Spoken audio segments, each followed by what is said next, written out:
Hey, I'm Joe, it's week 31, and every time I start one of these videos, I just want you to know, I sit here before I start recording going, desperately trying to make my hair look less ridiculous. It's a lost cause. Oh well, hey, so, the topic this week is week 31, and the topic this week is how has being trans affected your life, both negatively and positively.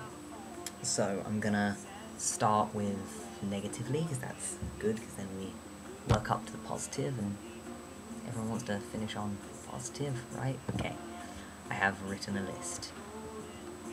Okay, so negatives.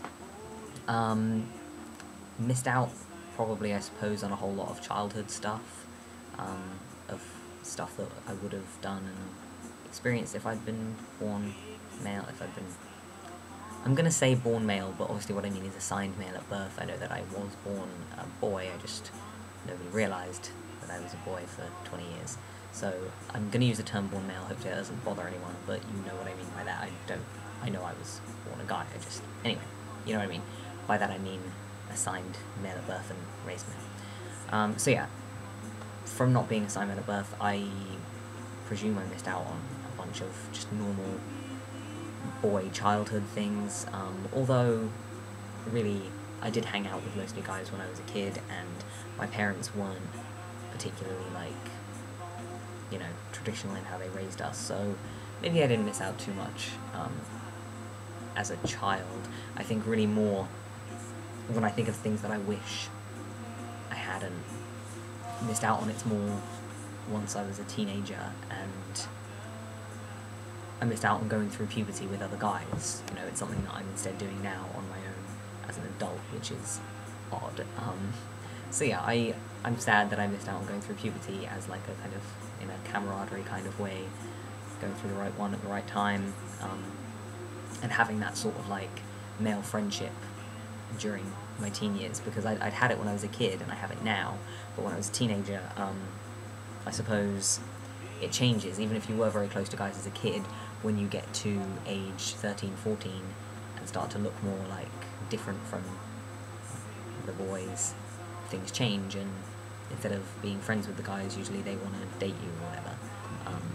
So I missed out on having that sort of like, continuing that close friendship with boys into adolescence, really. That was all interfered with by like silly like dating stuff instead. And I suppose along similar lines, negative effects that maybe could have been reversed if I had started tea earlier. So like, I'm short, and if I'd started tea, you see, this is the thing, I don't wish I was born male, but I do sometimes wish I had realised I was trans earlier, and so started tea earlier and not had to, have the need for top surgery, and not have, had been able to grow on tea, because my growth plates were infused yet and stuff. I think that would. So there's that kind of stuff that I missed out on. What else? Other negative effects of being trans, having my heart broken constantly because I kept falling in love with straight girls for most of my young life. It's just one more thing that makes dating and sex more complicated than they already are, so that's a bit of shit. Probably the worst negative way being trans affects my life is that I can't have a biological child with whatever woman I end up with, unless, of course, I happen to, by some stroke of luck, fall in love with a trans woman who is able to and wanting to use her tadpoles, in which case I suppose I could, but it's kind of like, how likely is that to happen? So most likely I won't be able to have a biological child with the person that I want to spend my life with, and that sucks. That makes me really, really sad. Even though really it shouldn't be important, and like, what is that weird drive to make a new human out of your genes? That's, it shouldn't be important, but it does matter to me, and it makes me really sad that and also I haven't put this on the list, but also just really basic things like going about my day-to-day life, and I don't know, like I had to call to book a haircut earlier, and I was really anxious on the phone because I was like, oh, I wonder if they're reading me as mail or not, if they know, like, and then going to the hairdressers and like deciding whether to say that my name is Joe or Joseph, because like if I say Joseph, then they're more likely to definitely read me as male. If I say Joe, then there'll be more of an option in their mind as to whether I'm a guy or a girl, so they might read me wrong, but then at least I'll know how they've read me, because I'll see whether they wrote my name down with an E or not. Like, all that kind of stupid, annoying bullshit, like, that's a day-to-day way in which being trans negatively affects my life, which is unpleasant, but, and obviously, like, dysphoria sucks. That's the most basic way, but that's so obvious, like, okay, so those are ways, negative ways. That's 6 minutes I've talked about negative things, sorry, I meant to just skim past that, so I was talking quickly, but now positive things, yay.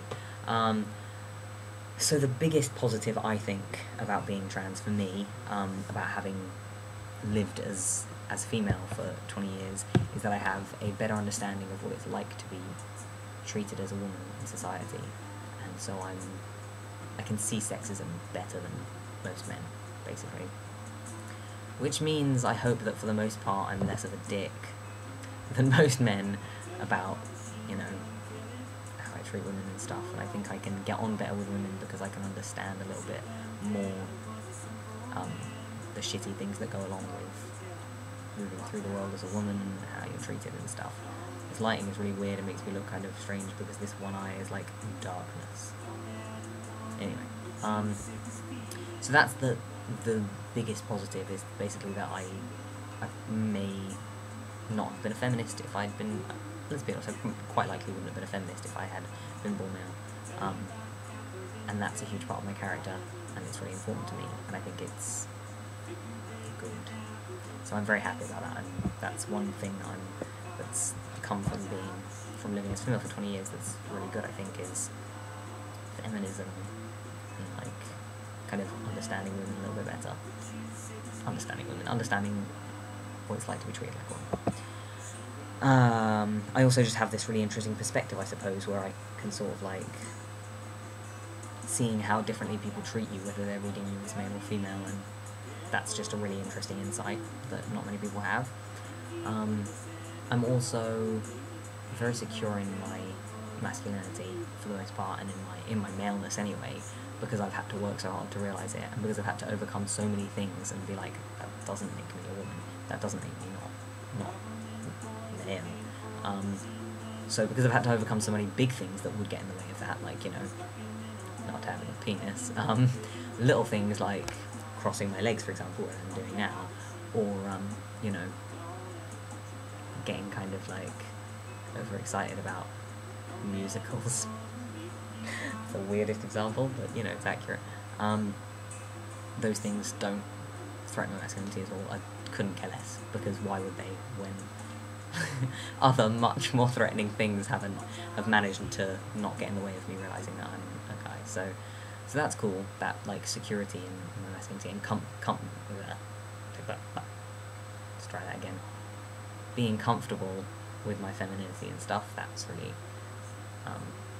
that's a cool positive that's come out of being trans. I have a closeness and a sort of like physical affection with my male family, well, with my father and my brother specifically, which I think maybe I wouldn't have had if I'd been born male.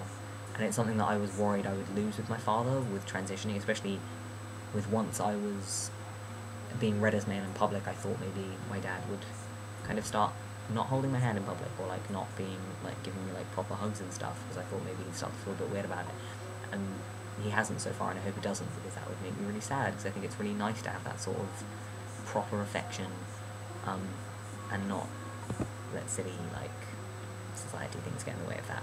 And I really hope my brother doesn't pull away from that as he gets older either, because, you know, cuddles, man. There's a positive, that's a summary of that positive aspect, just cuddles, you know, cuddles. Okay, and yeah, probably the biggest pro for me, after feminism, I suppose, of being trans, is that the last one I do will be the best one, but this is maybe one of the best, is that I can carry babies, as far as I know, last I checked. I can carry and give birth to babies. That's fucking cool. For me, personally, I think that's amazing and really cool. So that's a cool thing that's come out of, positive that's come out of being trans. The best thing, I think, is, and hopefully everyone will know what I'm talking about, but because we have so much shittiness all the time, and so many little things that bother us, particularly with physical dysphoria, for example, it's a good way to get it across. I was talking to a friend earlier and I was like, I'm getting so much hair on my knuckles, oh my god, look at my hairy little knuckles, isn't that crazy? And she looked at me, she was like, you're so happy, and I realised I was like smiling so much, I was like, look at my knuckle hair. Having that level of appreciation for little things like that, or like for example, when I got to the hairdressers, I saw like where my booking was written down, it was JOE, which means I'm passing on the phone, which is really nice. That made me super happy. Little things like that, which for other people, like, you just don't even notice, you don't even pay attention to. The way that something tiny like that can make my day, can make me so happy and like feel so good, is, I think, like a gift. I think that's so nice. That's a really nice thing about being trans, that makes me happy. So yeah, just appreciating the tiny things that are finally right because they've been wrong for so long. Okay? Alright, just is 11 minutes long, I'm really sorry, I've been better lately with shorter videos, but okay, thanks for watching, stay cool, bye.